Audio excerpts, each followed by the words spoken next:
Total hip replacement surgery के बारे में बात करेंगे हम लोग।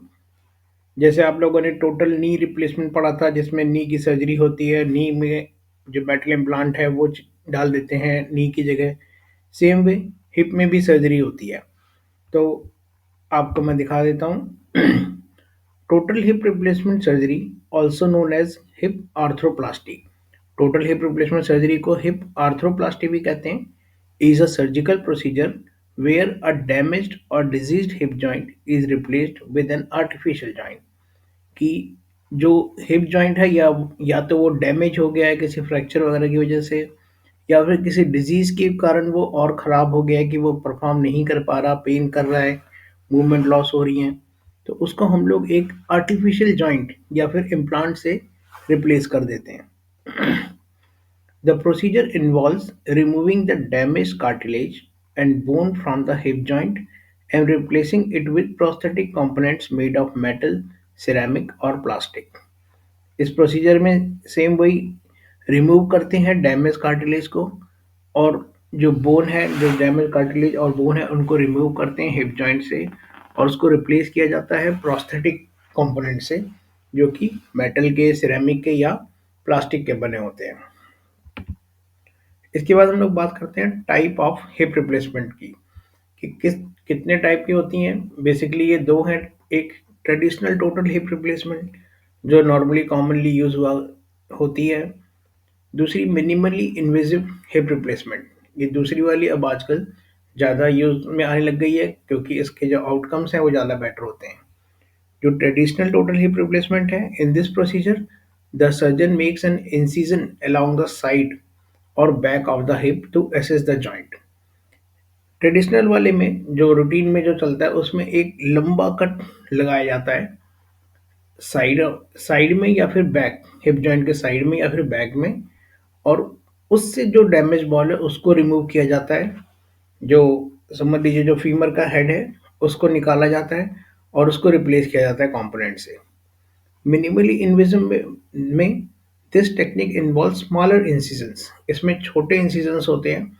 चाहे वो कई बार क्या होता है कि दो छोटे छोटे इंसिजन्स लगा लेते हैं और उसमें इंस्ट्रूमेंट भी थोड़े एडवांस लेवल के होते हैं, जिसकी वजह से लेस मसल लॉस होता है, सॉफ्ट टिश्यू वगैरह की इंजरी कम होती है, ब्लड लॉस कम होता है, और फर्दर जो रिकवरी है उसके चांसेस ज़्यादा बेटर होते हैं। रोल ऑफ फिजियोथेरेपी की बात करेंगे कि फिजियोथेरेपी का इससे क्या रिलेशन है। फिजियोथेरेपी दो तरीके से हेल्प करती है टीएचआर वाले पेशेंट्स को, हिप रिप्लेसमेंट वालों को। पहला है बिफोर सर्जरी, सर्जरी से पहले। सर्जरी से पहले की जो एक्सरसाइजेज हम कराते हैं पेशेंट को, वो इसलिए इम्पॉर्टेंट होती हैं कि जिससे पोस्ट सर्जरी पेशेंट का जो रिजल्ट है वो बेटर रहे। हमने अगर मान लीजिए कि सर्जरी के 1 डेढ़ महीने पहले से ही जब पेशेंट के सिम्टम्स आ रहे हैं तभी से पेशेंट को एक्सरसाइज करानी शुरू कर दी हमने, पेशेंट की बेसिक क्वाड्रिसेप्स भी, ग्लूटियल भी, इवन कोर मसल्स भी हमने अगर पेशेंट की स्ट्रांग रखी है, जिन पेशेंट की मसल ज़्यादा स्ट्रांग है या ओवरऑल फिटनेस जिनकी ज़्यादा बेटर है, उनका सर्जरी का आउटकम ज़्यादा बेटर होगा as compare to other patient. इसीलिए आप देखेंगे कि जो यंग एज पेशेंट हैं उनकी रिकवरी ज़्यादा फास्ट होती है as compare to old age patient की। दूसरा आता है आफ्टर सर्जरी। सर्जरी के बाद फिजियोथेरेपी का बहुत इंपॉर्टेंट रोल होता है। कई बार पुराने टाइम में क्या होता था कि पेशेंट ने सर्जरी कराई और उसके बाद में एक्सरसाइजेज नहीं की, चाहे फिजियोथेरेपी से चाहे खुद से की ही नहीं। नतीजन क्या होता था कि जो जॉइंट है उनका स्टिफ हो जाता था और जो इम्प्रूवमेंट है वो पेशेंट की बहुत स्लो होती थी। आज के डेट में हम लोग डे वन से सर्जरी हुई है उसके जस्ट बाद हम पेशेंट को एक्सरसाइज कराना, चलाना फिराना शुरू कर देते हैं। जितनी जल्दी पेशेंट फिजियोथेरेपी स्टार्ट करेंगे उतना पेशेंट की जो आउटकम है वो बेटर रहेगी। Physiotherapy exercise plays an important role after surgery to improve flexibility of joint.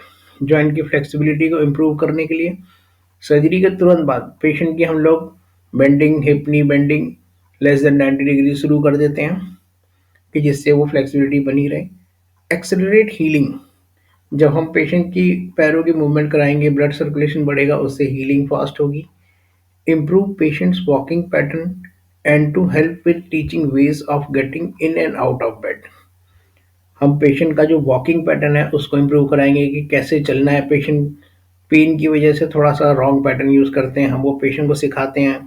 और पेशेंट को वॉकर कैसे यूज़ करना है, पेशेंट को कैसे साइड से उतरना है, किस करवट सोना है, करवट लेते टाइम कैसे पिलोज रखनी है, ये सारी चीज़ें एक फिजियोथेरेपिस्ट का रोल होता है पेशेंट को समझाना। And using walking aids like walker and stick, जैसे इनिशियल डेज में पेशेंट वॉकर यूज़ करते हैं तो वॉकर को कैसे करेक्ट वे में यूज़ करना है वो फिजियोथेरेपिस्ट सिखाएंगे। स्टिक आ जाती है कुछ टाइम के बाद कि जब तक पेशेंट का टंडलबर्ग गेट वॉकिंग पैटर्न बेटर नहीं हो जाता तब तक पेशेंट को कैसे स्टिक यूज़ करनी है, ये सारा फिजियोथेरेपिस्ट का काम है। एक बहुत अच्छी सर्जरी, थोड़ी सी उसकी जो रिस्पॉन्स है वो पुअर हो जाता है उन पेशेंट का जो फिजियोथेरेपी एक्सरसाइजेस नहीं करते हैं। इंडिकेशन ऑफ सर्जरी आ जाता है कि सर्जरी बेसिकली किस किस पेशेंट को चाहिए होती है। मान लीजिए इसमें मोस्ट इंपॉर्टेंट चीज़ आती है ऑस्टियोआर्थराइटिस, मोस्ट इंपॉर्टेंट रीज़न है।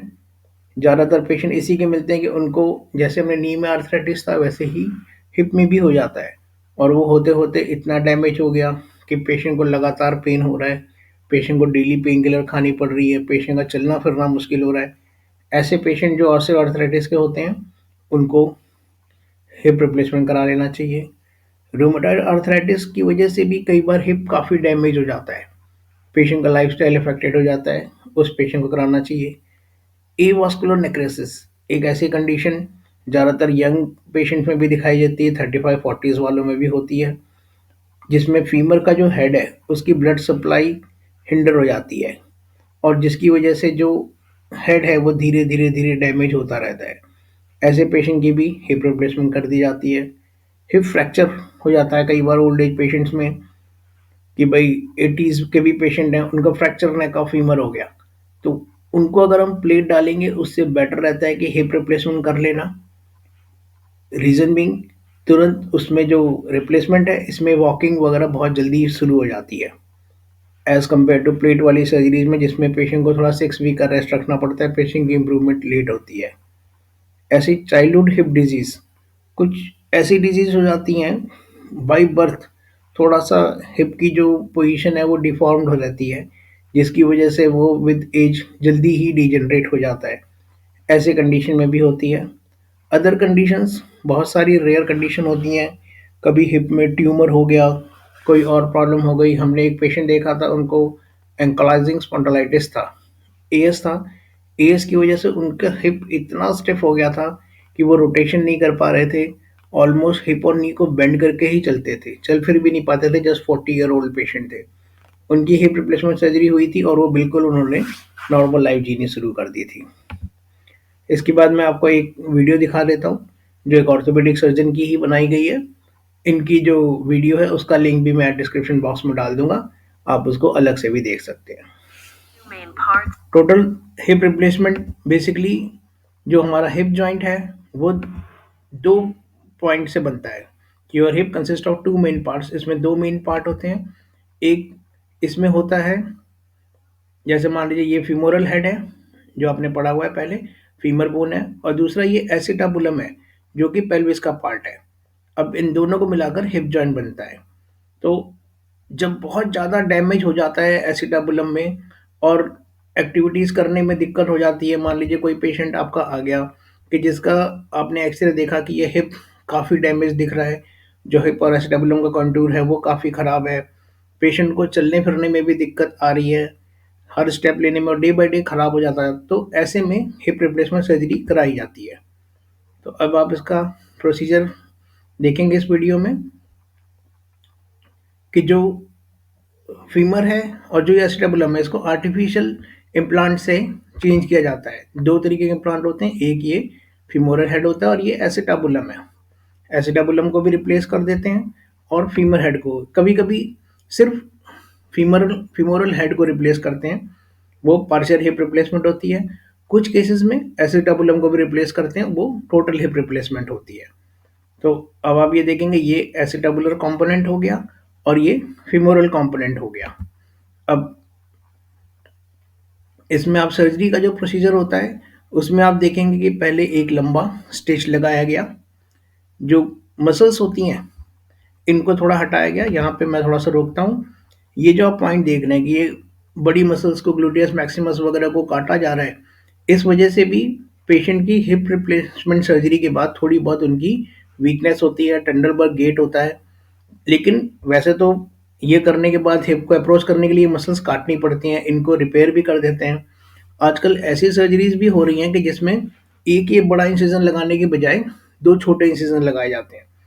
तो फिलहाल इस वीडियो में हम ये दिखा रहे हैं कि एक हमने एक लंबा इंसिजन लगाया गया और ये मसल्स को काट कर अप्रोच कर रहे हैं फीमोरल हेड की तरफ। मसल्स और लिगामेंट को हमने एक्सपोज किया, जॉइंट कैप्सूल तक पहुंचे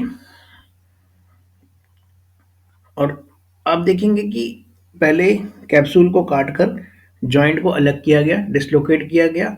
अब जहाँ पे जो एसिटापुलम है, इसको पूरी तरीके से साफ किया जाता है, इसका जो भी रफ सरफेस है उसको रिमूव किया जाता है और जो ये एसिटाबुलर कंपोनेंट है इसको लगाया जाता है सीमेंट के थ्रू।